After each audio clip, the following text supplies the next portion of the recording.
Hello viewers, welcome back to my channel Nisha education. और आज हम नारीवाद का मीनिंग समझेंगे कि नारीवाद आखिर कहते किसे हैं। जैसे साम्यवाद, समाजवाद, मार्क्सवाद, बहुत सारी विचारधाराएं हैं। वैसे ही नारीवाद भी एक विचारधारा है जो नारियों से मतलब औरतों से, महिलाओं से जुड़ी हुई है। तो आखिर ये है क्या? नारीवाद स्त्री पुरुष के समान अधिकारों का पक्ष लेने वाला राजनीतिक सिद्धांत है। मतलब जहाँ पे स्त्री और पुरुष को समान अधिकार दिए जाएं, समान हक दिया जाए, हर चीज़ समान दी जाए, एक जैसी दी जाए। जैसे कि आम तौर पर लड़के और लड़कियों में भेदभाव किया जाता है। आदमियों को थोड़ी सी ज़्यादा इज्जत दी जाती है हमारे समाज में। अब इज्जत का आप ये मत सोचना कि मैं तो लड़कियों की बहुत रिस्पेक्ट करता हूँ, ऐसा कुछ नहीं है। देखो यहाँ पर ये है जैसे कि एक फैमिली है। अब उसमें जो अंतिम फैसला होगा, जो आखिरी फैसला होता है, वो किसी बाबूजी, पापा जी ऐसे टाइप का ही होता है। ठीक है, मतलब किसी आदमी का ही होता है। एक औरत को हमेशा या तो अपने फादर, जो ज़्यादातर फैमिलीज़ की मैं बात कर रही हूँ, बाकी आजकल बहुत सारे लोग ये चीज़ समझने लग गए हैं, लेकिन अभी भी बहुत सारे गांव, शहर और घर ऐसे हैं, बहुत ज़्यादा तादाद में। और इंडिया में तो बहुत ज़्यादा ऐसे हैं जहाँ पर समान अधिकार नहीं दिया जाता। बचपन से ही उनको चॉइस दे दी जाती है कि उनको क्या करना है।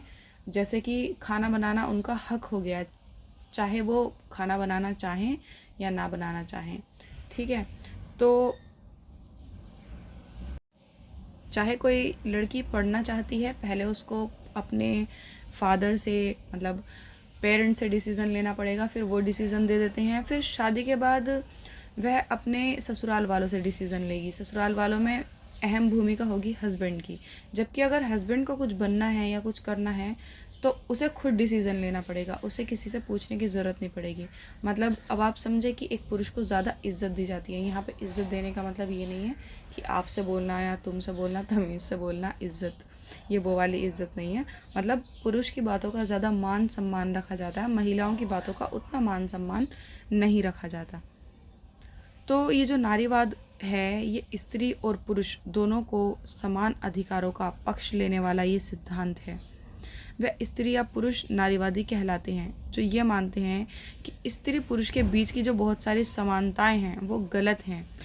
ठीक है, वो ये मानते हैं कि हमें प्रकृति ने एक जैसा बनाया है, मनुष्य बनाया है, तो मनुष्य के हिसाब से दोनों की बातों का समान मोल होना चाहिए। नारीवाद के अनुसार स्त्री पुरुष असमानता, ठीक है, स्त्री पुरुष में जो असमानता है वो पितृसत्ता का परिणाम है। पितृसत्ता का मतलब आप समझते हैं? पितृसत्ता भी इसी वजह से है। ये जो स्त्री पुरुष के बीच में असमानता है, इसी वजह से पितृसत्ता है। मतलब पुरुषों को हर चीज़ में आगे रखा जाता है, या फिर हर बात में, ज़्यादातर बातों में पुरुषों की बातों का महत्व समझा जाता है। मतलब घर में भी एक पुरुष ही डिसाइड करता है कि बेटी को करियर में क्या करना है, क्या नहीं करना है, बेटे को क्या करना है, क्या नहीं करना है, शादी कहाँ पे करनी है। ज़्यादातर ये सारी चीज़ें एक पुरुष डिसाइड करता है। तो आपने देखा होगा कि ज़्यादातर फैमिलीज़ में बाबूजी, पापा जी, दादाजी, इन सब के फैसले ज़्यादातर माने जाते हैं। तो इसको कहते हैं पितृसत्ता वाला समाज। तो नारीवाद के अनुसार स्त्री और पुरुष की जो ये असमानता है, ये पितृसत्ता का भी परिणाम है। और पितृसत्ता का अर्थ एक ऐसे आर्थिक समाज से है, ऐसी संस्कृति से है जिसमें पुरुष को स्त्री से ज़्यादा महत्व दिया जाता है। जैसे कि आप ये वाला उदाहरण देखिए कि जीव विज्ञान का एक तथ्य ये है कि औरत ही गर्भ धारण कर सकती है। बिल्कुल, कि औरत ही गर्भ धारण कर सकती है और वही बच्चे को जन्म देगी।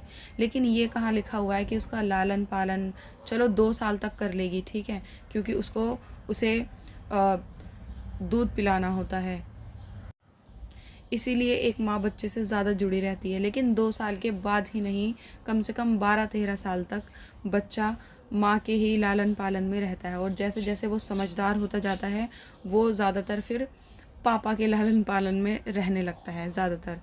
तो यहाँ पर ये बताइए कि जीव विज्ञान का तथ्य ये है कि औरत ही गर्भ धारण कर सकती है। बिल्कुल कर सकती है, लेकिन जीव विज्ञान का तथ्य ये थोड़ी है कि उसका लालन पालन भी वही करेगी, उसकी पॉटी भी वही धोएगी, सुसु पे पोंछा भी वही लगाएगी, ठीक है, नहलाएगी धुलाएगी भी वही। तो यहाँ पे पुरुष का कोई फ़र्ज़ नहीं बनता, वो उसका भी तो बच्चा है, वो भी तो उसका लालन पालन करे। तो इस तरीके की जो ये धारणाएँ हैं ये बताती हैं कि हमारे यहाँ पितृसत्ता है, ठीक है, समाज में पितृसत्ता का प्रभाव ज़्यादा है। और ये बताती हैं कि महिलाओं और पुरुष में असमानताएं भी बहुत ज़्यादा हैं। आजकल वैसे पढ़ने लिखने के बाद बहुत सारे लड़के ये चीज़ मानने लग गए हैं, वो भी बच्चों का लालन पालन अब बराबर तरीके से करते हैं और बहुत अच्छे से करते हैं, और बहुत सारी चीज़ों में वो अपनी वाइफ को बातों को मोल देने लग गए हैं, ठीक है, उनकी बातों को सम्मान देने लग गए हैं। लेकिन अभी भी अगर हमारे घरों में ये सब होने लग गया है तो हम ये नहीं सोचेंगे कि समाज में ऐसा नहीं है। समाज में अभी भी बहुत सारी जगह करोड़ों घर ऐसे हैं जहाँ पे पितृसत्ता का समाज है और नारियों को आज भी पैर की जूती समझा जाता है, कुछ नहीं समझा जाता। एक और उदाहरण हम ले लेते हैं पितृसत्ता का। पितृसत्ता जो है वो नारीवाद की वजह से है। नारीवाद आपको समझ में आ गया? नारीवाद कुछ नहीं करता, नारीवाद सिर्फ ये कहता है कि स्त्री और पुरुष में समानताएं होनी चाहिए, क्योंकि प्रकृति ने भी हमें समान ही बनाया है। बेशक शारीरिक समानताएं नहीं दी हैं, लेकिन एक स्त्री और पुरुष होते तो दोनों मनुष्य ही हैं, तो दोनों को समानताएं, दोनों की बातों का सेम महत्व होना चाहिए। वो ये भी नहीं कहते कि लेडीज़ फर्स्ट होने चाहिए, ठीक है, नारीवाद कभी ये नहीं कहता कि लेडीज़ फर्स्ट होनी चाहिए। बहुत से लोग फेमिनिज़्म का गलत मतलब निकाल रहे हैं। यहाँ पे समानता की बात है, समानता मतलब हर चीज़ में समानता, नॉट फर्स्ट नॉट सेकंड, ठीक है। अब पितृसत्ता का हम एक और उदाहरण लेते हैं, जैसे कि स्त्री निजी और घरेलू किस्म के कामों के लिए जिम्मेदार है, जबकि पुरुष बाहर की दुनिया का जिम्मेदार है। चाहे कोई पुरुष ऐसा हो जिसको घर के काम पसंद हो, जिसको कुकिंग करना पसंद हो और वो कुकिंग में ही अपना करियर बनाना चाहता हो, लेकिन कोई दादाजी और बाबूजी आके कहेंगे नहीं ये तो लड़कियों का काम है, तुम ऐसा करोगे तो तुम तो बहुत गलत कहलाओगे, तो तुम्हें ये नहीं करना। तो इस तरीके की जो हमारी सोच है ये बताती है कि हमारे बीच कितनी असमानताएं हैं। हमारे बीच नहीं, मतलब एक पुरुष और एक स्त्री के बीच हमारे समाज में कितनी असमानताएं हैं। तो इस असमानताओं को दूर करना और इन्हें समान बनाना ही नारीवाद का नारा है। नारीवाद यही कहता है कि स्त्री और पुरुष को समान अधिकार मिलने चाहिए और पितृसत्ता नहीं होनी चाहिए। पितृसत्ता नहीं होने का मतलब यह है कि मातृसत्ता होनी चाहिए, नहीं, वो मातृसत्ता भी नहीं चाहते, वो पितृसत्ता भी नहीं चाहते, वो चाहते हैं बराबरी। आई थिंक आपको नारीवाद के साथ साथ पितृसत्ता भी समझ में आ गया होगा।